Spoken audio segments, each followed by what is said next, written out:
Okay, so I just want to talk about this anime real quick. I planned for this channel to be more music oriented, but occasionally I want to talk about anime, but not as much as I want to do music, so. Which, by the way, I did a bass cover of the opening of this anime, Paper Bouquet by Millie, wicked song by a wicked band by the way, but I'm pretty sure you came here after watching that, so let's get started. Okay, so the concept of this isekai is actually really cool. But then they don't do anything with it. They just introduce it and then just left it there. Now, I'm essentially gonna spoil the first episode of this anime, so if you were planning to go and watch it blind, probably don't go on. You've been warned. Okay, so we all know the isekai drill by now. Protagonist dies in our world, they get reincarnated into another world, they get special power, itaka. But you see, isekai main characters tend to be on the younger side. As in, before the age of 25 when their brain is fully developed. And what do we know about children? They're dumb, stupid, bad decision-making capability. I'm about to get cancelled.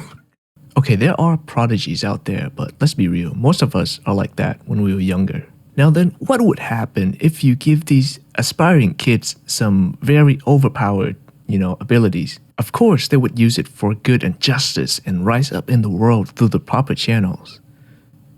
Is what you wish would happen. Hell, if I have some kind of superpower and I can use that power to solve all my problems, then forget about the law. What is the law? I am the law. I'm not even gonna pretend to be a saint. And you would do the same thing. Yes, you. I'm talking about you.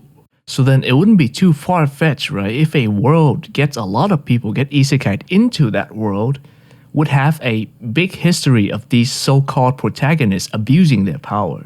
That is a problem. To the native people of the world, not the person with the power. I know there's a tendency to self-insert with an isekai protag. I mean, a lot of them are written that way, but you don't really want to do that with this anime because this happens. Yep. To survive in this world, the native inhabitants literally created an organization to make these isekai protags unalive. I don't know about you, but I think that concept is metal as fuck. Even better, the real protag of this story is an assassin of the organization, but she's weak, like she doesn't have a lot of magical power and all that stuff. So I was so hyped up to see how she would overcome her weakness and the power difference between her and these isekai protag with like OP-ass powers. And then it proceeds to not do that, and then she goes on a journey with lukewarm politics, lukewarm world building, and lukewarm character development. Bro, if I wanted good world building and good characters, I would just go read Ascendance of a Bookworm, which is an S tier series by the way. Definitely worth reading. I'm like all the way in part 5 volume 2 now. Comment down below if you're a Bookworm fan.